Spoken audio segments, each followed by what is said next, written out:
Wage Rudolf Supratman, disingkat W.R. Supratman, sang pencipta lagu Indonesia Raya, adalah guru, wartawan, violinis, dan komponis kelahiran 19 Maret 1903.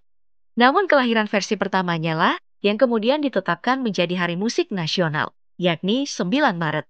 Berkat jasanya menciptakan lagu Indonesia Raya, ia pun ditetapkan sebagai pahlawan nasional pada tahun 1971. Meninggal di usia yang relatif muda, 35 tahun, Supratman juga menggarap lagu nasional di usia yang masih muda, yakni 25 tahun. Tapi karena lagu itu pula lah, Supratman diburu polisi Hindia Belanda. Adalah pria asal Jawa Tengah yang bersekolah di Makassar. Anak dari seorang tentara KNIL Jumeno Senen Sastro Soeharjo, yang disebut-sebut adalah seorang pendeta Protestan. Hal inilah yang menjadi perdebatan karena ternyata selama ini umum diketahui bahwa beliau adalah seorang Katolik. Apalagi banyak sekolah Katolik yang menggunakan namanya. Seperti sekolah SMAK Supratman di Samarinda Kaltim, lalu di laman ini dituliskan bahwa ia beragama Kristen. Begitupun di laman katoliku.com. Tahun 2011 sempat terjadi polemik tatkala tersebar kabar bahwa sebenarnya beliau adalah seorang Ahmadiyah. Hingga DPR meminta Mendiknas untuk memeriksa kebenarannya. Fadlizon dalam cuitannya juga menyangka beliau beragama Islam. Apalagi makamnya di tempat pemakaman umum Kapas, Tambak Sari, Surabaya yang sangat bernuansa Islam. Tapi dari laman Cahaya Kristus 7, dituliskan bahwa nama beliau tercatat di Keuskupan Agung Jakarta sebagai umat Katolik. Dari Flores News juga dituliskan, beliau adalah penganut Katolik yang taat. Soal klaim agama, kisah gerilyawan militan asal tanah Maluku, Patimura, yang paling lucu. Bulan Juni tahun 2022, ceramah Ustadz Adi Hidayat viral mengklaim nama asli Patimura adalah Ahmad Lusi.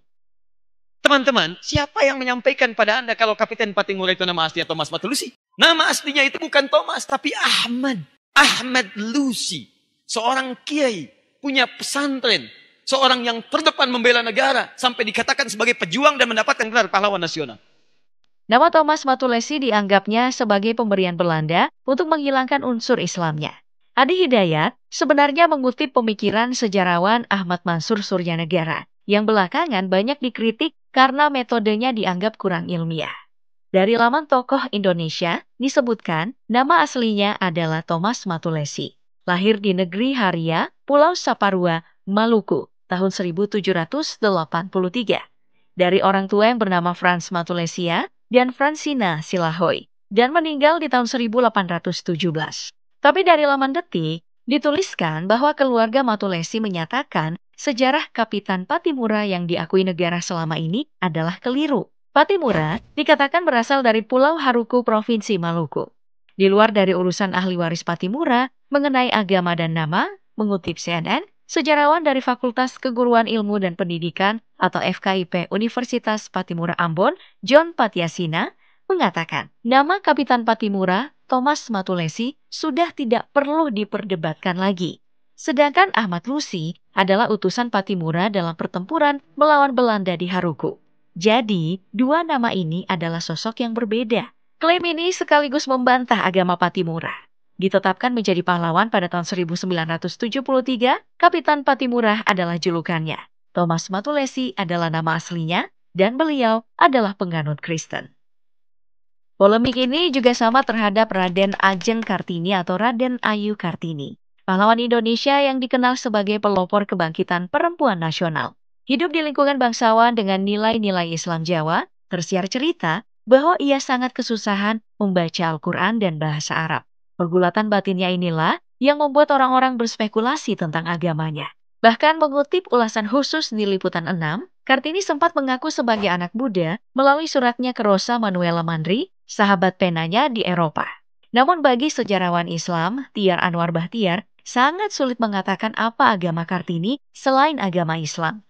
Meski dalam beberapa suratnya Kartini protes tidak mau lagi belajar membaca Al-Quran karena tidak mengerti artinya. Kelahiran 21 April 1879 di Jepara, Kartini adalah putri dari seorang pejabat di masa Hindia Belanda, Raden Mas Adipati Aryo Sosroningrat. Dari garis keturunan ayahnya ini bisa dilacak hingga ke Hamengkubuwono ke-6 dan ke Kerajaan Majapahit. Sebagai keturunan bangsawan, Kartini memiliki keistimewaan bisa mengenyam pendidikan terbaik. Tidak seperti perempuan kebanyakan kala itu, yang juga membuatnya resah dan dituangkan ke dalam surat-surat. Diterbitkan dalam bentuk buku, Habis Gelap Terbitlah Terang oleh Armin Spane. Kartini berpulang pada bulan September 1904, tapi idenya bergerilya dan itulah warisan terpentingnya. Hingga akhirnya, Konrad Theodor van Deventer, pengacara dan penulis Belanda, tergugah dengan surat-suratnya. Kemudian mendirikan Sekolah Kartini, sekolah perempuan yang berdiri di tahun 1912 di Semarang. Sisinga Mangaraja ke-12 yang diangkat menjadi pahlawan nasional di tahun 1961 juga sama berpolemiknya, juga tentang agamanya. Bernama lengkap Patuan Bosar Sinambela dengan gelar Ompu Pulo Batu, Sisinga Mangaraja ke-12 adalah Raja Negeri Toba, Sumatera Utara. Getol melawan pendudukan Belanda di wilayahnya, namanya pun diabadikan sebagai nama kawasan di banyak wilayah di Indonesia. Meski saja, agama selalu menjadi persoalan remeh yang diperdebatkan. Diklaim beragama Islam karena pengaruh Hindu dan Islam yang kuat dalam doa-doa Sisinga Mangaraja. Seperti yang dituliskan di laman ini, sebagian mempercayai bahwa sosok ini menganut agama tua orang Batak sebelum agama Ibrani masuk ke Nusantara, yakni Parmalim. Setelah agama monoteis masuk, diisukan bahwa ia memeluk agama Islam di tahun 1880-an. Tapi melansir tagar.id, peneliti budaya Batak Thomson Hutasoit mengatakan bahwa Sisinga Mangaraja bukan Islam, bukan pula Hindu. Ketika ia ditanya nom mensem tentang agamanya, Sisinga Mangaraja ke-12 menjawab agamanya di atas segala agama. Sisinga Mangaraja 12 juga tak pernah menyebut dirinya Parmalim. Tidak pula ia pernah menyebut dirinya sebagai Parbaringin. Untuk spiritual, Sisinga Mangaraja 12 memang unik. Melansir tagar.id, Sisinga Mangaraja memiliki 29 sifat. Salah banyaknya adalah pola yang melampaui, pola tak terlampaui, utusan dewata dan yang disembah, raja penebus, raja penyelamat, menetapkan hukum dan adat serta titah kerajaan. Sifat-sifat inilah yang merepresentasikan agamanya.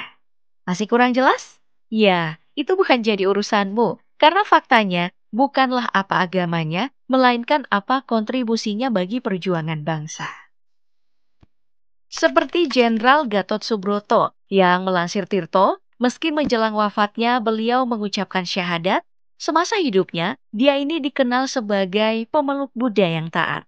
Lahir tahun 1907 di Banyumas, Jawa Tengah, kontribusinya bagi pembebasan nasional tidak perlu diragukan.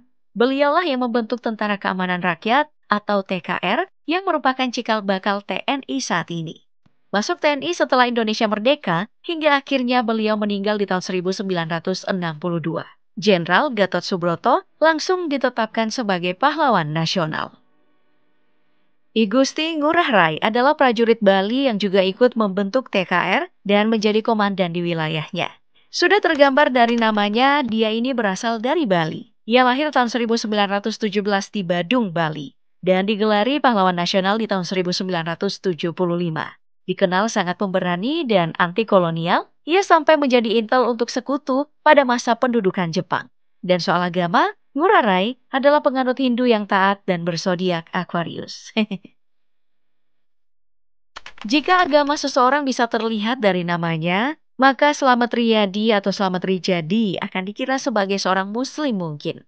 Anggota TNI pelopor terbentuknya Komando Pasukan Khusus atau Kopassus ini memang awalnya adalah seorang muslim. Namun selama masa gerilya setelah proklamasi kemerdekaan, ia berpindah agama setelah mendengar lantunan lagu gereja. Lalu menambahkan nama depan menjadi Ignatius Slamet Riyadi dan menjadi penganut Katolik Roma yang taat. Kisah yang sama dialami Legend Urip Sumoharjo. Jenderal ini juga Kepala Staf Umum Tentara Nasional Indonesia pertama pada masa Revolusi Nasional Indonesia. Adalah peletak dasar organisasi ketentaraan modern di Republik ini dan diangkat menjadi pahlawan nasional setelah beliau wafat. Lahir tahun 1893 dengan nama kecil Muhammad Siddiq dan diharapkan bisa menjadi haji yang mabrur. Tapi perjalanan orang berbeda-beda. Tak sampai ke Mekah, ia bahkan berpindah agama menjadi umat Katolik. Yah, agama bukan menjadi soal, apalagi dengan semua kontribusi yang telah mereka berikan. Nama saja tak ada artinya, apalagi agama yang dianutnya.